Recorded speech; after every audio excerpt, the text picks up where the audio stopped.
Ufa, felizmente lá se entenderam, pelo menos o princípio do acordo está feito. Vamos lá ver quarta-feira se corre tudo bem. Vamos obviamente falar sobre a subida do teto da dívida americana. Vamos também falar sobre porque é que as taxas de juros americanas podem continuar a subir, o que é que isso significa ao nível dos mercados e porque é que Bitcoin começou a subir de ontem para hoje. Quer dizer, aconteceu aqui qualquer coisa, ok? Pessoal, não perca o episódio.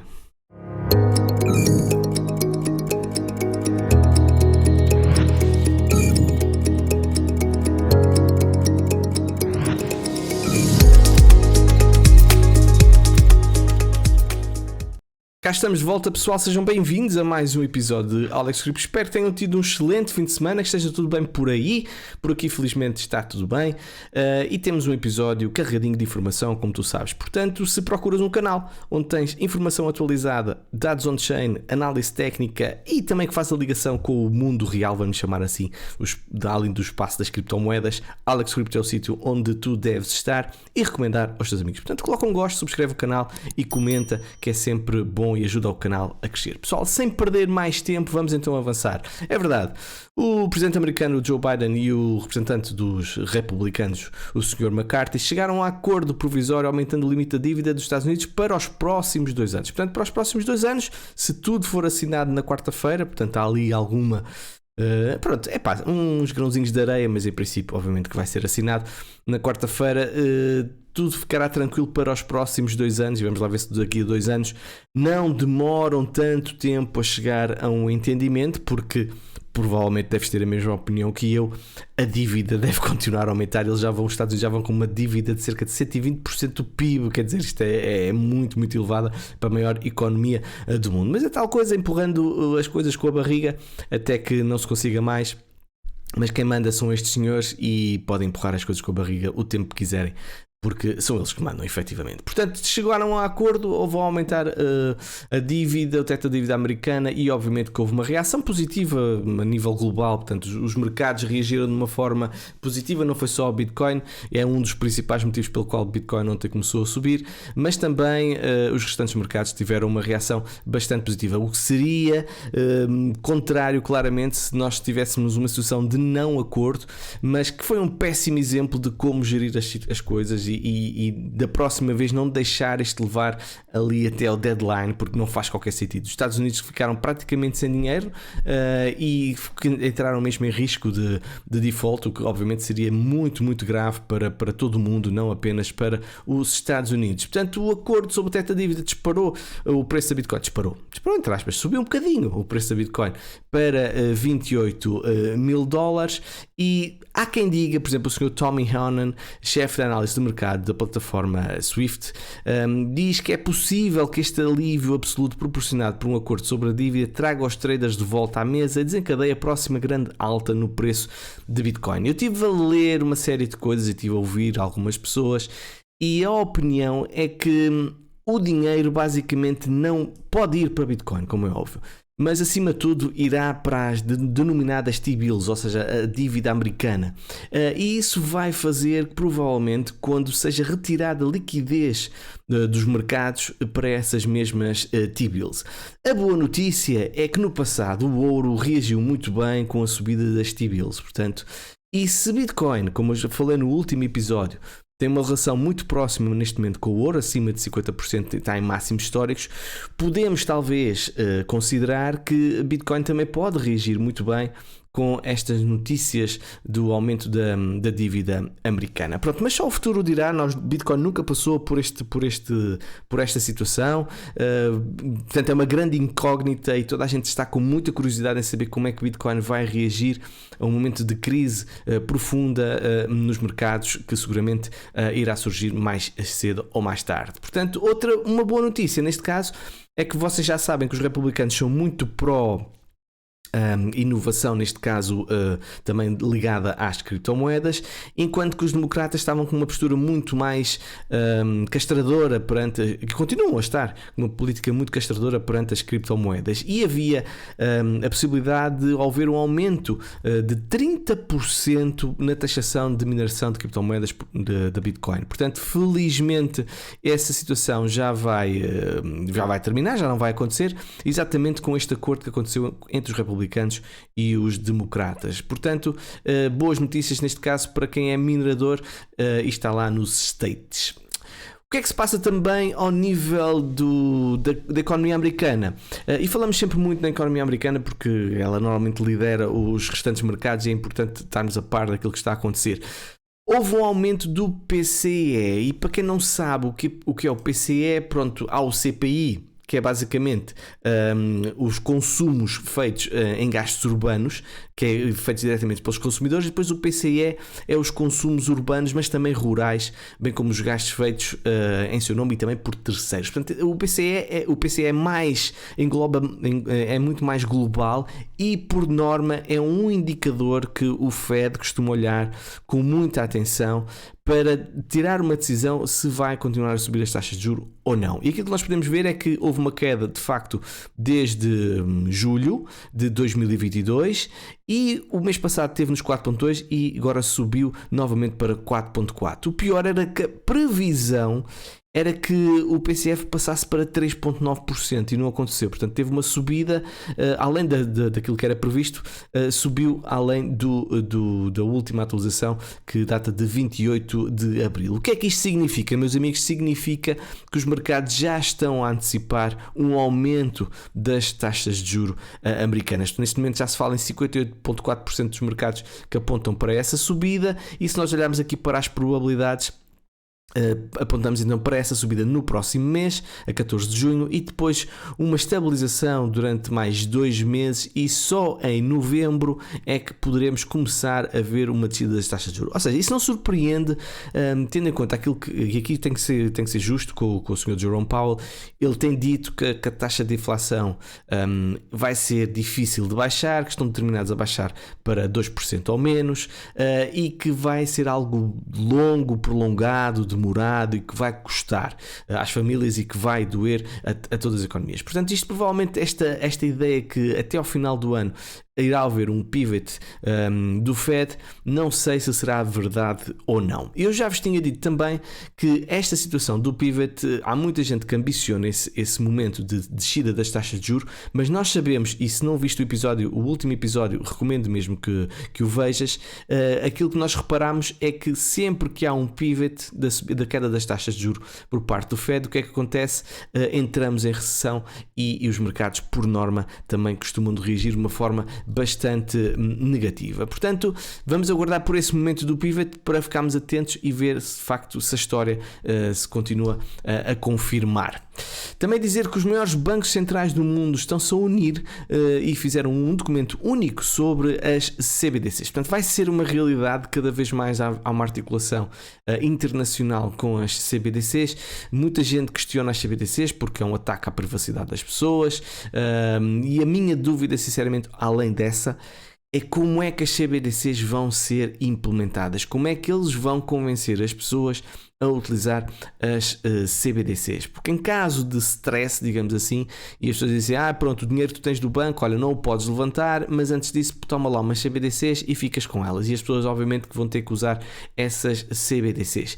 Por caso contrário, eu não estou a ver, sinceramente, e pergunto-te a ti diretamente, tu ias usar uma CBDC, que por exemplo que o governo português te daria, e deixavas de utilizar, por exemplo, o euro, como costumas utilizar diariamente? Evidentemente que elas podem funcionar numa fase inicial em simultâneo, mas as CBDCs cada vez mais vão ter um peso nos mercados, porque claramente tem vantagens, evidentemente também ecológicas, mas tem muitas vantagens políticas que nós já conhecemos e temos falado aqui ao longo de vários episódios. Portanto, fica aqui a notícia que os maiores bancos centrais estão a unir-se e a criar um documento sobre as CBDCs, portanto, continua.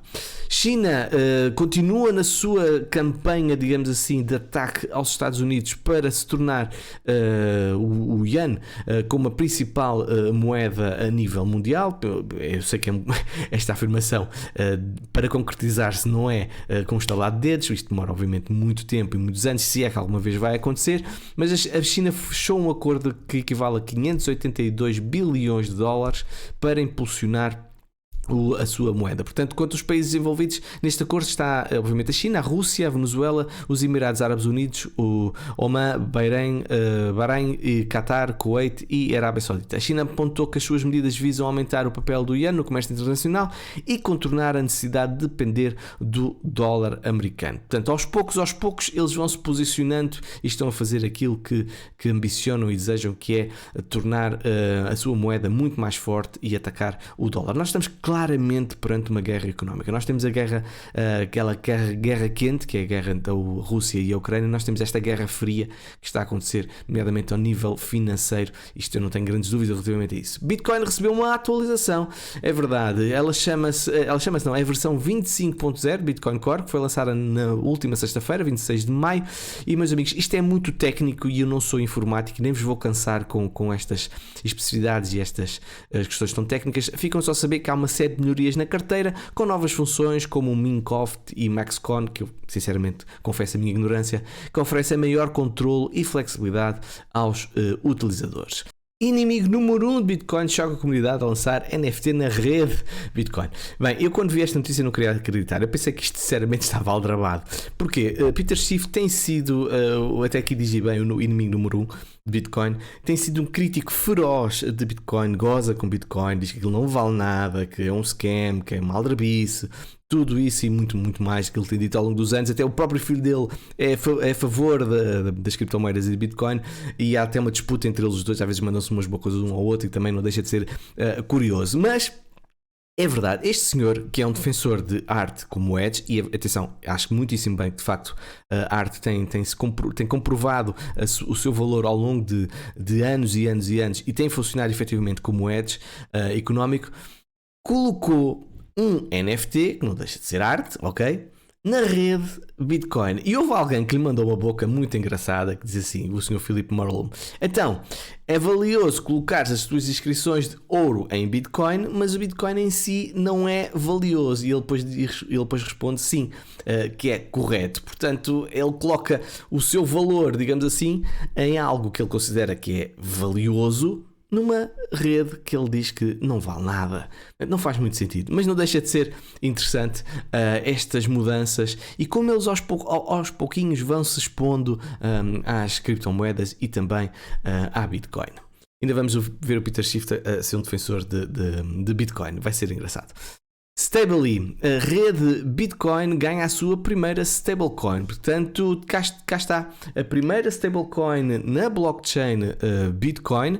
É um token BRC20. Nasceu e prova-se assim que Bitcoin está-se a tornar muito mais do que uma reserva de valor. Até já tínhamos falado do DeFi, já tínhamos falado dos ordens, que é os NFTs, e agora também já temos uma própria stablecoin a entrar na rede Bitcoin. Portanto, isto obviamente estamos a assistir a uma maturidade, a uma maturação da blockchain Bitcoin. Está claramente a passar de adolescente a adulta e é muito bom ver este tipo de desenvolvimentos em Bitcoin. Também dizer que o estudo revela que a descentralização na mineração de Bitcoin está cada vez maior e já inclui cerca de 6.000 unidades geográficas em 139 países e regiões, uma descoberta que corrobora o design descentralizado de rede Bitcoin. Portanto, eu já aqui disse, mais que uma vez, quanto maior a taxa de hash rate, quanto maior são o número de máquinas ligadas, infelizmente para quem é minerador tem sido difícil porque a dificuldade não para de subir, mas isto dá uma segurança muito grande à rede e uma validação de conceito de Bitcoin. Portanto, obviamente que são boas notícias e que assim continue. Circle lança stablecoin na rede Avalanche, portanto o EURC já estava na rede Ethereum através de Coinbase e também em plataformas descentralizadas como a Curve, e agora neste momento o EURC vai também ser lançado na blockchain de Avalanche. Portanto, boas notícias para Avalanche. E é verdade, meus amigos, se alguém que deve estar arrependido com a notícia ou com a tentativa do Ledger Recovery é seguramente o seu CEO ou a sua equipa, a própria Ledger. Reparem, vendas da Trezor dispararam 900%. 900%! Tendo em conta esta controvérsia com as chaves privadas, eu acho que isto foi os senhores da Trezor devem estar a esfregar as mãos contentes. Foi uma excelente campanha de marketing que a Ledger fez a favorecer a Trezor. Portanto, sinceramente, meus amigos, não havia necessidade, já dizia o outro. Portanto, a Trezor disse que é uma empresa totalmente de código aberto, que significa que alguns especialistas técnicos independentes auditam e verificam todos os processos para que uma extração remota da frase inicial seja impossível. Portanto, as diferenças em código aberto e código fechado, já tínhamos também falado sobre isso, e evidentemente que é validado por uma série de pessoas, não é? Nem que seja curiosos, mas também fica exposto a qualquer hacker que fica com o código, fica com acesso ao código. Mas se as coisas estiverem bem feitas, obviamente que são uma segurança, e toda a gente constata que essas seeds não podem ser retiradas. Portanto, meus amigos, a Ledger voltou atrás, mas o estrago, como nós podemos ver, está claramente feito. Claramente feito. E porquê a Bitcoin também subiu? Ou seja, nós também tínhamos duas zonas de liquidação que estavam aqui a formar-se, que é aqui na zona dos $27.200 e também na zona aqui dos 27.700, como vocês podem ver aqui a amarelo. Estou a vermos aqui no time frame de 7 dias, aqui dos nossos parceiros High Block Capital, e tem um link na descrição deste episódio se estiveres interessado a registar-te e aceder a estes produtos. E agora nós temos outra zona que neste momento está aqui interessante, que para limpar as longs, que é os $25.800. Mas mais que isso, o que é que aconteceu? Bitcoin, obviamente que está a tentar, eu quando estava a gravar este vídeo, isto ainda estava um bocadinho mais lá acima, mas está a tentar voltar acima da linha do pescoço, e fez aqui o breakout, não confirmado, mas pelo menos quebrou essa linha do pescoço. Normalmente quando isto acontece, estes head and shoulders ficam invalidados quando ele depois volta acima da linha do pescoço. Portanto, os targets que normalmente são definidos, e nós definimos exatamente esses targets, por norma não quer dizer que eles aconteçam sempre, certo? São zonas possíveis de atingir o preço. É frequente isso acontecer, mas nem sempre isso acontece. Ou seja, nós chegamos praticamente a meio do caminho e depois tivemos uma nova inversão do preço. Também podemos constatar aqui que pode-se considerar até que fizemos um mini duplo fundo aqui por parte da Bitcoin e ela depois voltou a subir. Mas mais interessante do que isso, eu acho que o que fez subir o preço da Bitcoin, estamos agora a falar ao nível da análise técnica, foi exatamente o suporte que foi feito na Moving Average de 200 períodos na semanal e de 100 períodos na diária, como vocês podem constatar aqui. Principalmente a 200 períodos na semanal, eu já vos tinha dito que era muito importante ficarmos acima dessa zona e também acima desta zona de consolidação de preço, que nós podemos ver aqui assim. Portanto, se nós mantivermos o preço acima desta zona, vai ser tremendamente bullish para Bitcoin, e este falling wedge que neste momento parece estar aqui a formar-se é uma estrutura bullish, para quem não sabe, ok? Os falling wedges são bullish, os ascending wedges são bearish, portanto, desculpa lá o meu inglês, mas estou mais habituado a isso.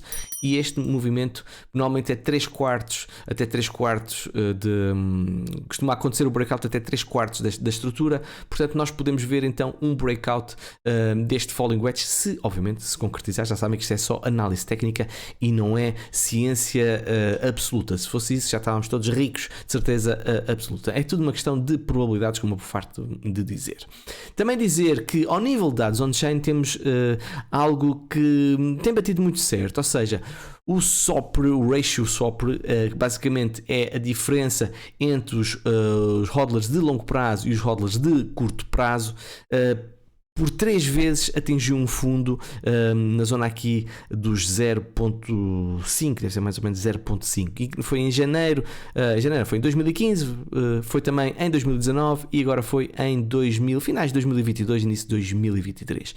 E a verdade é que em 2019 e em 2015 foi o fundo do bear market, e até prova em contrário, podemos dizer exatamente isso, porque o preço ainda não caiu abaixo dos 16 mil, portanto os 16 mil dólares são o fundo deste ciclo de Bitcoin. E é extraordinário, meus amigos, ver como é que os dados on-chain funcionam tão bem, e também é uma grande vantagem relativamente ao mercado tradicional, porque permite-nos efetivamente constatar estes dados, e estes dados não são manipuláveis, isto é factual, ok? Portanto, efetivamente são boas notícias. E queria-vos deixar com algo bastante bullish, portanto, eu gosto de deixar assim sempre assim um bocadinho otimistas. Temos aqui um cross na Moving Average SMA de 70, isto é na semanal, E sempre que isso aconteceu, reparem, sempre nós tivemos esse cross, aqui em 2012, 2013 não se liga tanto, sinceramente, acho que era muito infantil. Bitcoin andava nos 5, 12 dólares, ai meus amigos, se eu soubesse o que sei hoje. Mas em 2016, reparem, nós tivemos esse cross e a partir daí, atenção que isto são as velas de Heineken, portanto não são as velas normais, portanto não fiquem surpreendidos exatamente por isso.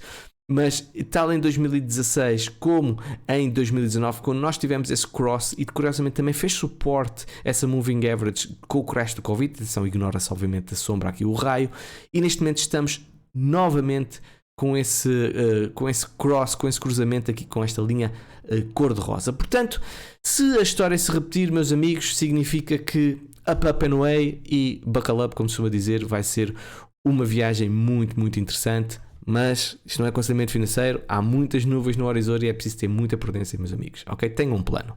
Beijinhos, abraços e até ao próximo episódio.